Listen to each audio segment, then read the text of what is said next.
play to Tony Khan, because here we have a wrestling booker who sometimes wakes up in the morning and thinks to himself, well, I kind of like this kind of a wrestler.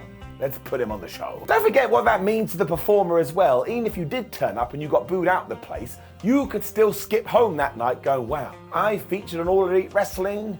I mean, that is pretty damn cool. Now, of course, I will be inundated with the usual messages of Simon is so biased, even though I am still waiting for my bag of cash, and I'll absolutely take it.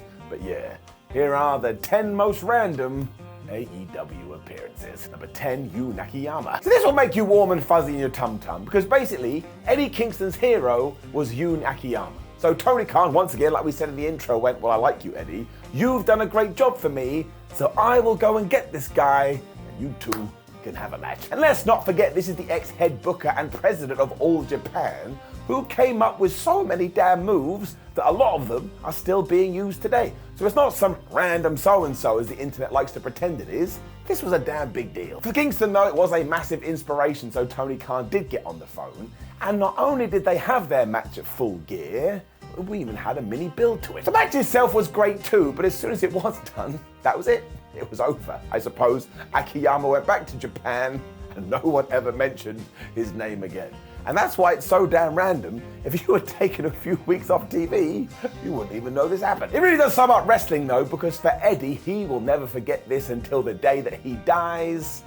I love stuff like that. Number 9, Big Damo. Right, as we are finally here, I just want to say the Big Damo is a hero. And I've been lucky enough to share a locker room with him, and his attitude is just second to none. Not only is he a tremendous professional wrestler, but the way he conducts himself in a locker room, I mean, you couldn't ask for anything more. I mean, he just could not be more helpful or more nice. And I've probably ruined his gimmick now, so I'll just make up a story quick. One day, he threw me into a wall, and I perished. I don't think you're going to believe it. It's rare that you do get a chance to shout people out though, so I am going to do it. But back in May 2022, when Sean Spears needed big guys to beat in order to learn how to beat Wardlow, all of a sudden, Big Damo did turn up at All Elite Wrestling. And admittedly, some people are a bit like, well, Big Damo really did lose quite easily. But like I've already said, it was part of a bigger narrative here.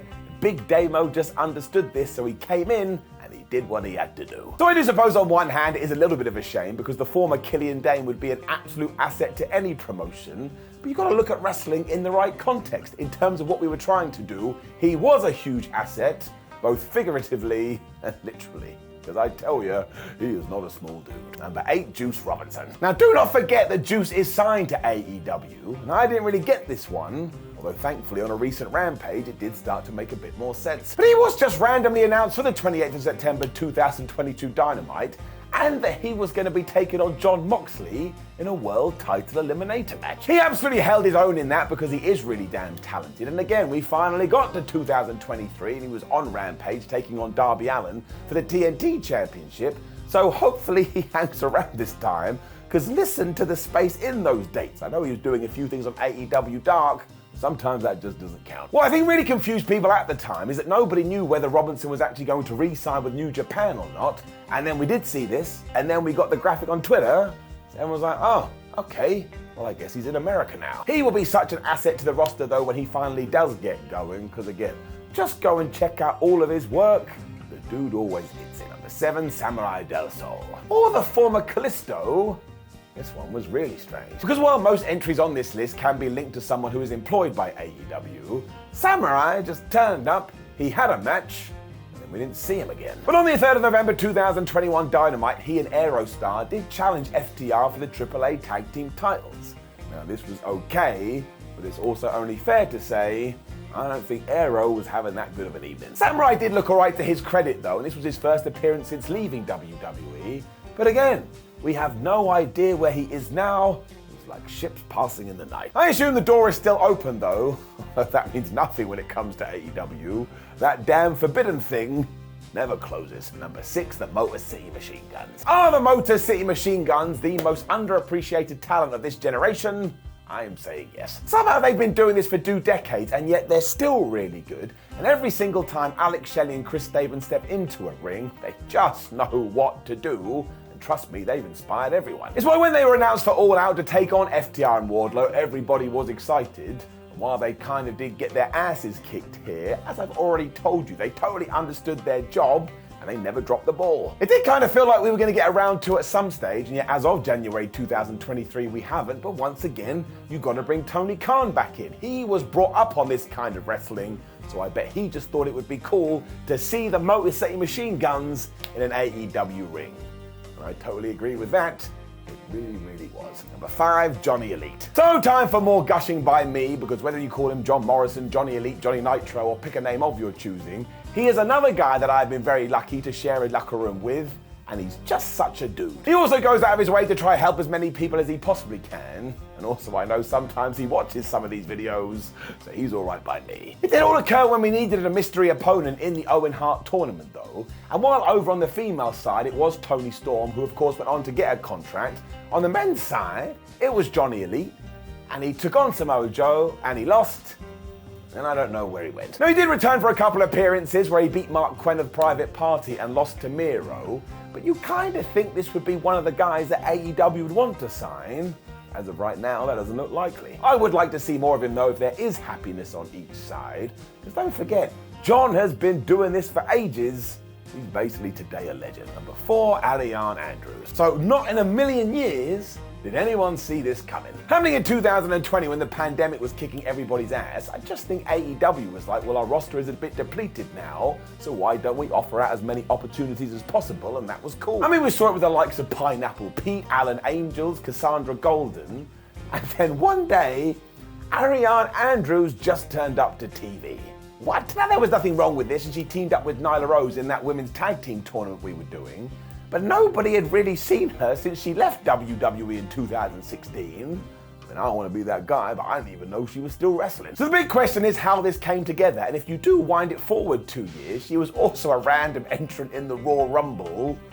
So who the flub knows what's going to happen next? Well, she's probably still watching Alicia Fox versus Melina. Number 3, Crowbar. Wrestling is totally unique in the sense you can go away for years and do your own thing. One day wake up and go, well, I think I'd like to be a wrestler again, and the industry will welcome you back in.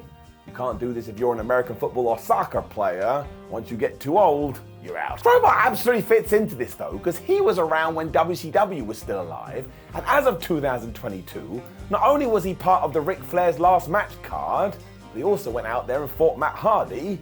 He's basically living the dream. A year prior to that though, he was one of these random guys that just popped up on AEW Dark, because in October, he was just taking on Joey Janela. It was really well thought out though, because this show was going down in Philadelphia, which was the home of the ECW, and who had wrestled there? None other than Crowbar. So this alone underlines how long he has been kicking ass. Seriously, good for him. Number 2, Yuji Nagata. Think of all the dudes who have walked through that forbidden door. I mean, we had Okada, we had Ospreay, we had Jay White, we had Kenta booting the whole thing down in 2021 to challenge Jon Moxley. And right after this, somebody else joined in, and it was flubbing Yuji Nagata. Happening on the 12th of May Dynamite, as Nagata did challenge Jon Moxley for his IWGP US Championship, they went about 8 minutes, and they just punched each other as hard in the face as they possibly could. I mean, it really was like watching some kind of fever dream, but the major takeaway, especially if you were a fan, was you'd be like, well, I have absolutely no idea what is going to happen week to week, so I better take that remote control and tune in. And once again, I would assume Tony Khan did this just to say he had a legend on his show, and why wouldn't you do that? Just go and Google everything Yuji Nagata has done.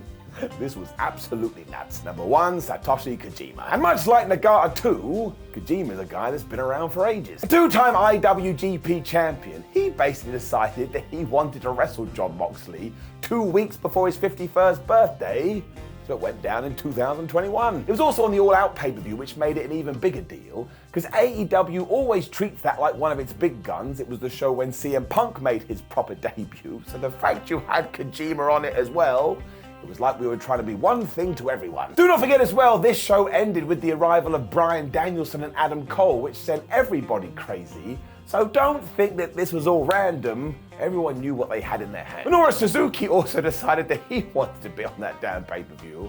This is when you get people, I don't understand why All Elite Wrestling peaked at this point. How can you not? It was one of the most ludicrous events I've ever seen. And it's why AEW is going to be around for a long ass time.